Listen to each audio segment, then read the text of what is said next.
siang hari ini. Mari kita berdoa dulu. Nah, tapi untuk yang mimpin doa, tadi yang berangkatnya paling pagi gak sih siapa? Remon. Oh, Remon. Mana Remon? Remon, saya beri hadiah untuk menunjuk yang mimpin doa siapa? Video dia. Mas Dindo baca dipimpin. Yang larang suaranya.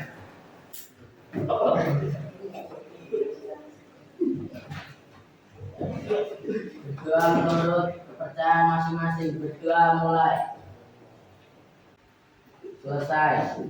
Oke, baik, terima kasih Mas Baptian. Hari ini sedikit pembelajaran kita sebelumnya kita sudah belajar mengenai pengertian masaj dan masaj benda yang saat kita itu belajar masa jenis itu untuk apa sih? Itu di depan sudah ada. Kita dapat tentukan masa jenis zatnya dan konsep masa jenis itu biasanya ditentukan dari tambah. Hero 2 itu menentukan mahkota itu terbuat dari murni tidak toh. Nah, itu kan untuk Archimedes. Budreknya Archimedes itu karena tidak untuk praktek mencari masa jenis yang tidak beraturan dan masa zat. Bagaimana caranya masajnya? Mencari dan memobah. Nah, sudah kamu makan volume pian masaj ditimbang pakai tangan. Skala volumenya. Oke, guys, tinggal diukur panjang bertinggi. Kalau sisi. Nah, kalau misal Pak Har punya seperti ini. Nah, ini juga padat ini. Ini juga berat. Ini bentuknya apa? Silinder. Bagaimana mencari masanya? Sama bagi volume. Masanya ditimbang. Volumenya bagaimana kalau silinder? Bina masnya alas kali. Oke.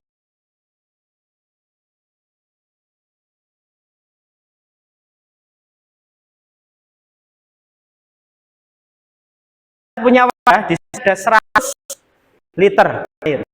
Ini ada benda bentuknya apa kita? Kubus. Padahal semua caranya golek volume kan sisi kali sisi. Nah, tapi hari ini caranya beda. Nah, ini mungkin bisa untuk benda tidak beraturan. Ada air, ada kubus, dikapakke ya, yo. Dimasukkan ke dalam air. Dimasukkan dalam air. Seperti caranya siapa tadi? Archimedes. Mahkotanya dimasukkan dalam air, airnya tumpah. Nah, yang tumpah itu volumenya siapa?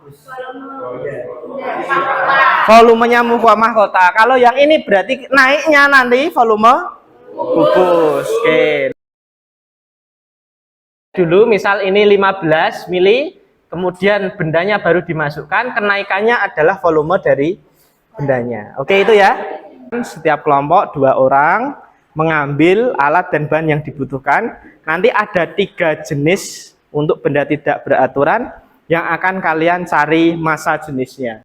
Dan tetap hati-hati, keselamatan kerja dalam praktikum tetap diutamakan. Alatannya yang kalian pakai itu ada gelas ukur kaca.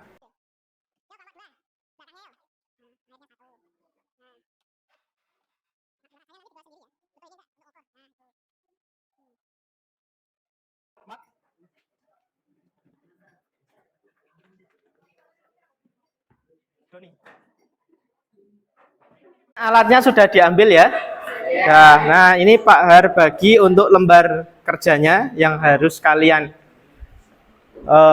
isi nanti ketika kalian melaksanakan kegiatan ini. Jadi setiap orang nanti juga beraktivitas untuk mengisi ini. Yuk diperhatikan sebentar ya itu. Nah, nanti di dalam lembar kegiatan kalian itu kan ada tabelnya. Ya, tahu ya? Nah, di dalam itu nanti silakan kalian lakukan percobaannya, praktikumnya, kemudian nanti dicatat apa saja besaran itu, nama bendanya apa, nanti masanya berapa, terus volumenya berapa, nah terus masa jenisnya dihitung, gitu nggih? Tetap ditulis di situ. Nah, untuk mencari volume Jangan lupa seperti yang dilakukan Archimedes tadi. Air yang tumpah itu adalah volumenya atau selisih ketinggian airnya. Kalau airnya tidak sampai penuh. Nah, kalian mau pakai cara air sing naik saja apa air yang penuh? Air yang penuh ya ini dikebeki, mbok kebeki Pak. Kalau yang naik saja gimana? Ya, misal tadi ini kan skalanya berapa? 20 sampai 80 toh. Nah, mbok isi 6 berapa misal 50. Nah, nanti bendanya dimasukkan. Ini bendanya dimasukkan. Nanti kan naik toh. Nah, selisihnya itu volumenya. Terus itu ya. Oke, sampai berhenti.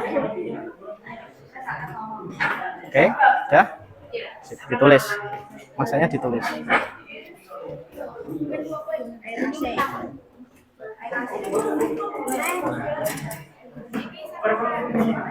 Ini sampai penuh. Sampai penuh banget. Yo terserah. Mau penuh kan dua cara. Mau penuh apa mau sing tidak penuh. Baru ini dia.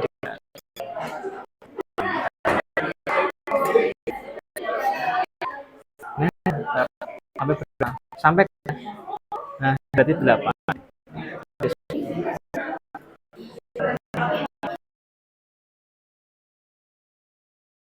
Oke, sudah selesai? Oke, sudah tentukan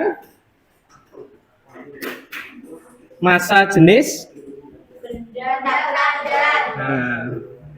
benda padat tidak beraturan. Oke, saja karena setelah ini masih ada kegiatan lagi. Tadi ini kan baru benda padat. Nanti berikutnya adalah benda cair. Nah, kita tulis dulu, kita bahas dulu untuk yang benda padat. Kelompok siapa yang mau mewakili? Nanti 2 orang ya. Nah, kelompok 2, oke. Sama kelompok berapa yang mau? Kelompok 4 sini. Ya, kelompok 2 sama 4. Bendanya 35,1, volume bendanya 12,1, dan massa jenisnya yaitu 2,9. Untuk mencari massa jenis benda tak beraturan yaitu menggunakan persamaan rho sama dengan sama dengan massa per volume. Ya, terus sama dengan massa per Volume. Terus lanjut. Sedangkan tadi kita mencari massa masing-masing benda dengan cara menimbang menggunakan neraca. Dan untuk menentukan volume bendanya yaitu kita mempunyai cara. Yang pertama, menghitung selisih ketinggian atau volume air pada gelas ukur sebelum dan sesudah benda dimasukkan. Dengan langkah-langkah, yang pertama, mengisi gelas ukur dengan air, mengamati skala ketinggian atau volume air.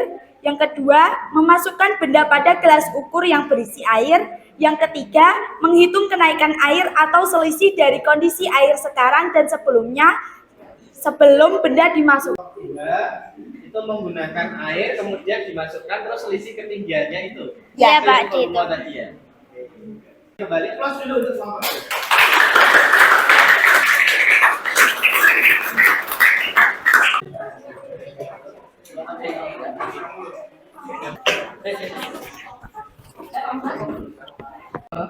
Sedangkan tadi untuk mencari massa masing-masing benda dengan cara kami tidak menggunakan neraca.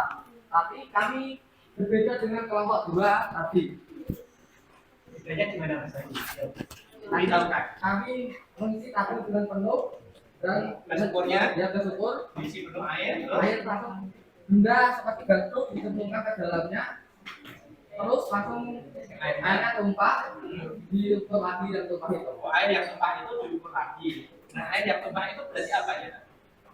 Ya tadi volume airnya. Volume dari benda. Oh, baru volume dari benda. Oke, gitu ya. Ya. Nah, ini untuk tabelnya yang dari kelompok 4 itu pemaparan. Oke, terima kasih. Di close dulu kelompok 4. Nah, kemudian tadi kan setelah menentukan massa jenis benda untuk benda padat yang tidak beraturan. Nah, berikutnya, yang sudah dipaparkan teman kalian tadi, berwujud zat cair. Itu bagaimana cara menentukan massa jenisnya. Untuk bendanya cair, nek golek volumenya piye caranya? Betul Mbak Safina ya. Dimasukkan ke gelas ukur. Gelas ukur itu ada skalanya, tinggal dilihat sejajar segaris dengan mata kita. Siapa yang bisa menjelaskan cara menentukan atau mencari massa dari zat cair? Saya. Kebanyakan Mas Fauzi saja. Langkah pertama adalah kita menimbang dulu gelas kosong. Kemudian langkah kedua adalah kita menambahkan zat cair ke gelas syukur dengan volume yang sudah ditentukan, kemudian ditimbang. Kemudian untuk mencari massa dari zat cair itu, kita mencari selisih antara massa yang sesudah diberi cair setelah ditimbang dikurangi dengan yang kosong. plus untuk Mas Fauzi.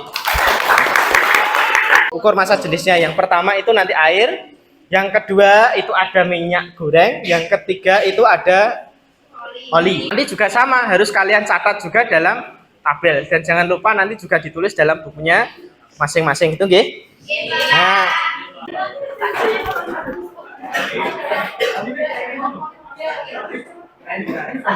nah, volumenya sudah. Nah, lagi kurang lagi. Ini di nol dulu toh, gini toh. Sana lagi coba. Nah, berarti geser sini. Sampai klek. Nah, sampai klek. Di situ.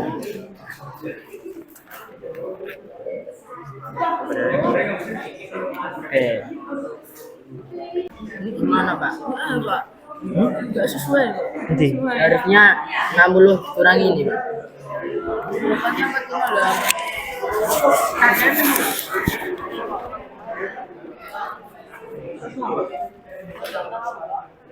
Ini?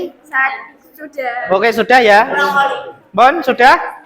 Sudah. Oke. Hasil dari percobaan yang kami lakukan untuk menentukan massa jenis zat cair adalah 1. Benda air, massa benda 39,3 gram, volume benda 40 ml, massa jenis 0,98 gram per mililiter.